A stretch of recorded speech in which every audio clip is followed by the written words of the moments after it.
மத்தேயு நற்செய்தியிலிருந்து வாசகம்.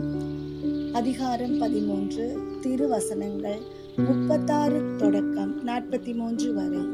அக்காலத்தில் இயேசு மக்கள் கூட்டத்தினரை அனுப்பிவிட்டு வீட்டுக்குள் வந்தார். அப்போது அவருடைய சீடர்கள் அவர் அருகே வந்து, வயலில் தோன்றிய களைகள் பற்றிய உவமையை எங்களுக்கு விளக்கி கூறும் என்றனர். அதற்கு அவர் பின்வருமாறு கூறினார்: நல்ல விதைகளை விதைப்பவர் மானிட மகன். வயல் இவ்வுலகம். நல்ல விதைகள் கடவுளின் ஆட்சிக்குட்பட்ட மக்கள். களைகள் தீயோரை சேர்ந்தவர்கள். அவற்றை விதைக்கும் பகைவன் அழகை. அறுவடை உலகின் முடிவு. அறுவடை செய்வோர் வானதூதர்.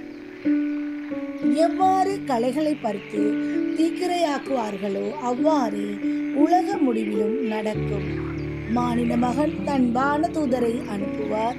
அவர்கள் அவருடைய ஆட்சிக்கு தடையாக உள்ள அனைவரையும் நெறி கெட்டோரையும் ஒன்று சேர்ப்பார்கள்.